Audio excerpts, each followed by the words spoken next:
The Last Leaf by O. Henry. In a little district west of Washington Square, the streets have run crazy and broken themselves into small strips called places. These places make strange angles and curves. One street crosses itself a time or two. An artist once discovered a valuable possibility in this street. Suppose a collector with a bill for paints, paper, and canvas should, in traversing this route, suddenly meet himself coming back, without a cent having been paid on account.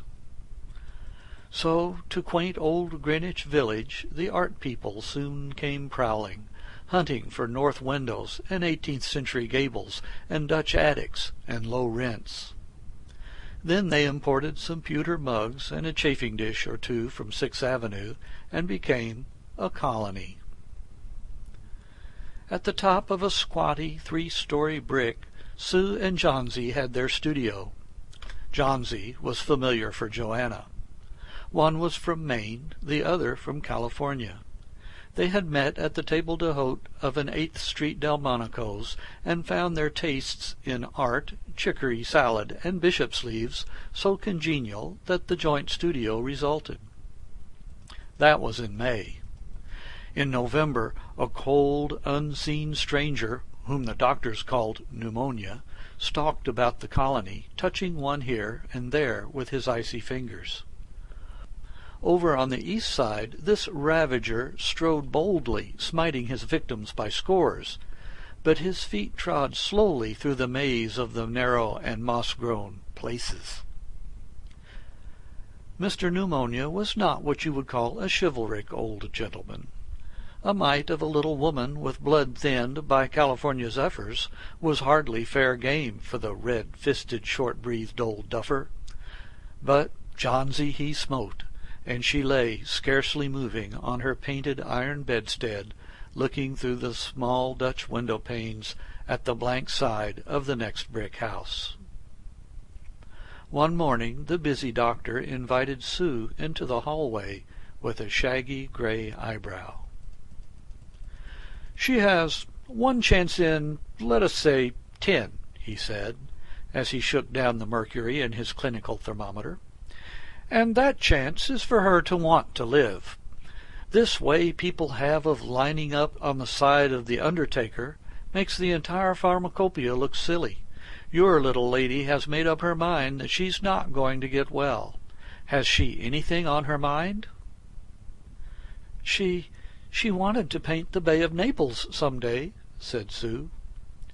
"Paint? Bosh! Has she anything on her mind worth thinking twice? A man, for instance?" "A man," said Sue, with a Jew's harp twang in her voice, "is a man worth— But no, doctor, there is nothing of the kind." "Well, it is the weakness, then," said the doctor. "I will do all that science, so far as it may filter through my efforts, can accomplish. But whenever my patient begins to count the carriages in her funeral procession, I subtract 50% from the curative power of medicines. If you'll get her to ask one question about the new winter styles in cloak sleeves, I will promise you a 1 in 5 chance for her, instead of 1 in 10. After the doctor had gone, Sue went into the workroom and cried a Japanese napkin to a pulp. Then she swaggered into Johnsy's room with her drawing-board, whistling ragtime. Johnsy lay, scarcely making a ripple under the bedclothes, with her face toward the window. Sue stopped whistling, thinking she was asleep. She arranged her board and began a pen-and-ink drawing to illustrate a magazine story. Young artists must pave their way to art by drawing pictures for magazine stories that young authors write to pave their way to literature. As Sue was sketching a pair of elegant horse-show riding trousers and a monocle of the figure of the hero, an Idaho cowboy, she heard a low sound several times repeated. She went quickly to the bedside. Johnsy's eyes were open wide. She was looking out the window and counting backward. 12, she said, and a little later, 11. And then 10 and 9, and then 8 and 7, almost together. Sue looked solicitously out of the window. What was there to count? There was only a bare, dreary yard to be seen, and the blank side of the brick house 20 feet away. An old ivy vine, gnarled and decayed at the roots, climbed halfway up the brick wall. The cold breath of autumn had stricken its leaves from the vine until its skeleton branches clung almost bare to the crumbling bricks. "What is it, dear?" asked Sue. 6, said Johnsy in almost a whisper. "They're falling faster now. 3 days ago there were almost 100. It made my head ache to count them, but now it's easy. There goes another one. There are only 5 left now." "5 what, dear? Tell your Sudie." "Leaves on the ivy vine. When the last one falls, I must go too. I've known that for 3 days. Didn't the doctor tell you?" "Oh, I've never heard of such nonsense," complained Sue with magnificent scorn.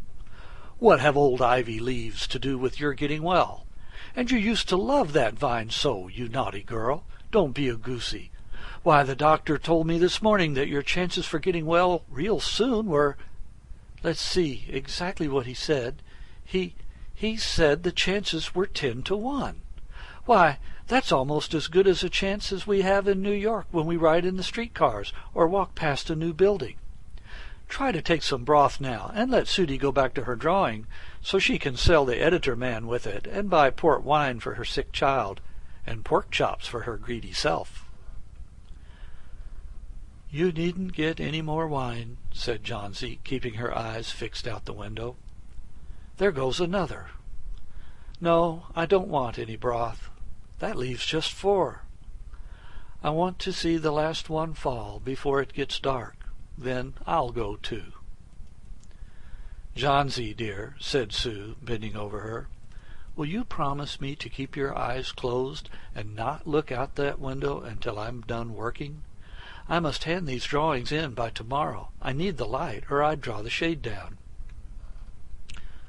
"Couldn't you draw in the other room?" asked Johnsy coldly.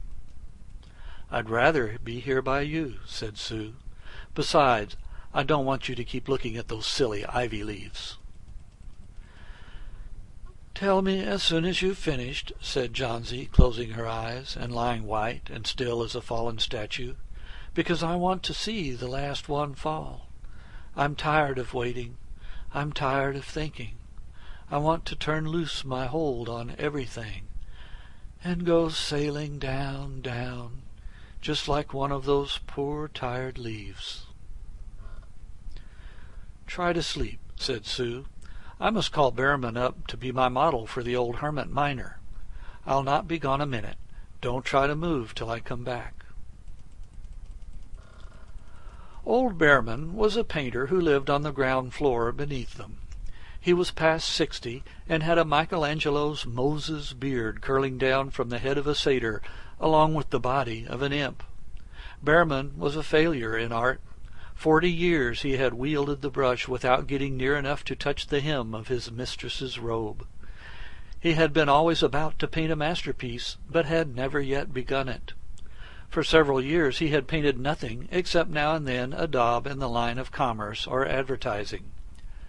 He earned a little by serving as a model to those young artists in the colony who could not pay the price of a professional.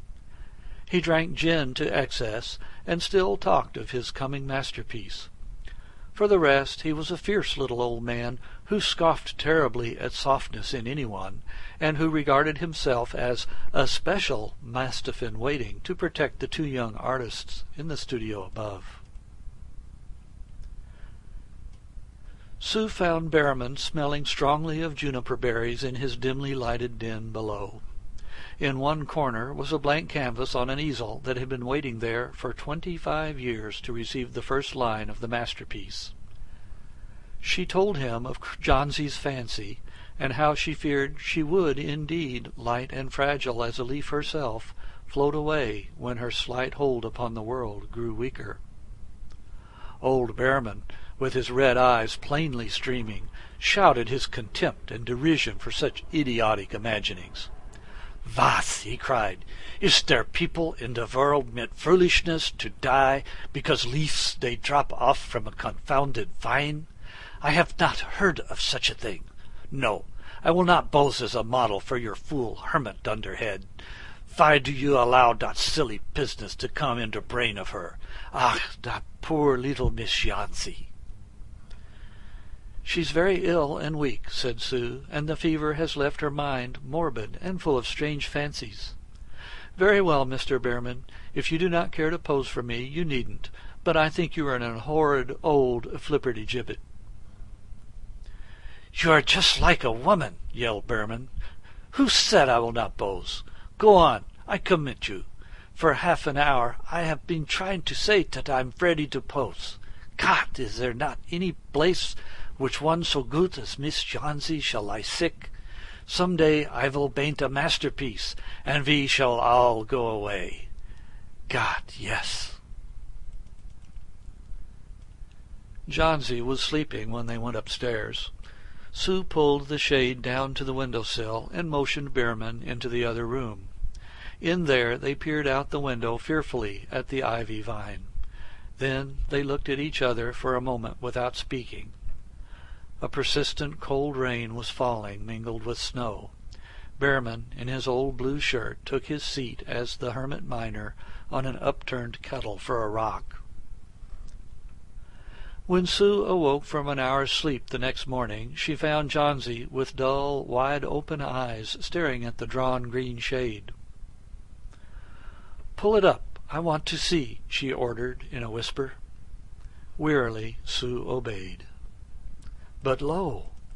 After the beating rain and the fierce gusts of wind that had endured through the livelong night, there yet stood out against the brick wall one ivy leaf. It was the last one on the vine. Still dark green near its stem, with its serrated edges tinted with the yellow of dissolution and decay, it hung bravely from the branch some 20 feet above the ground.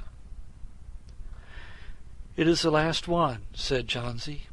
"I thought it would surely fall during the night. I heard the wind. It will fall today, and I shall die at the same time." "Dear, dear," said Sue, leaning her worn face down to the pillow. "Think of me, if you won't think of yourself. What would I do?" But Jansi did not answer.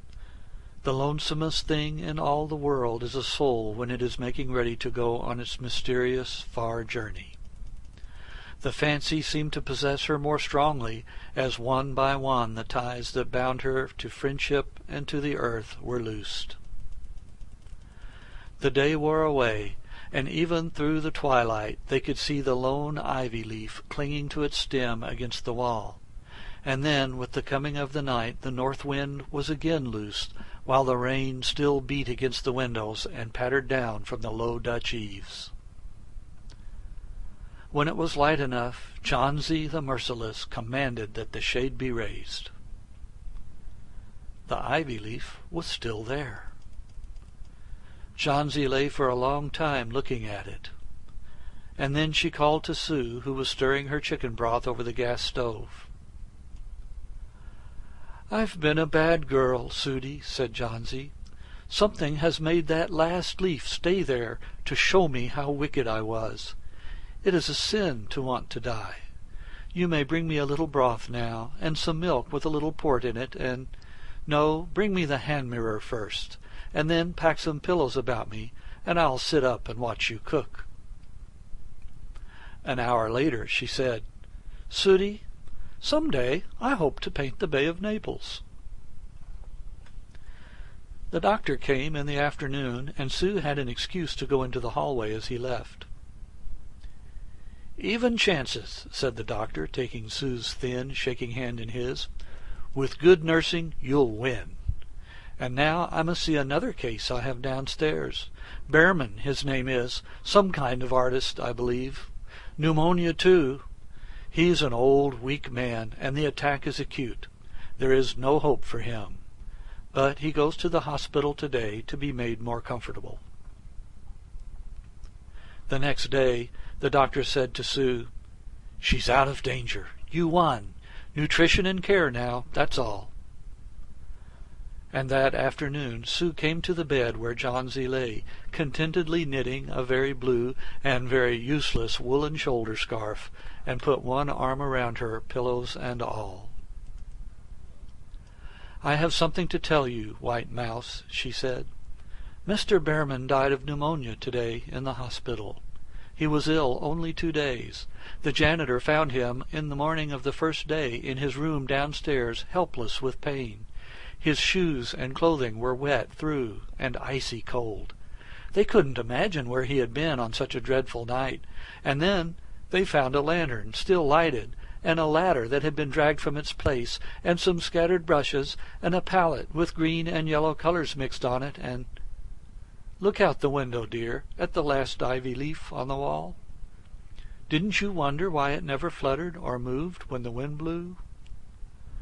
Ah, darling, it's Behrman's masterpiece. He painted it there the night the last leaf fell." End of The Last Leaf.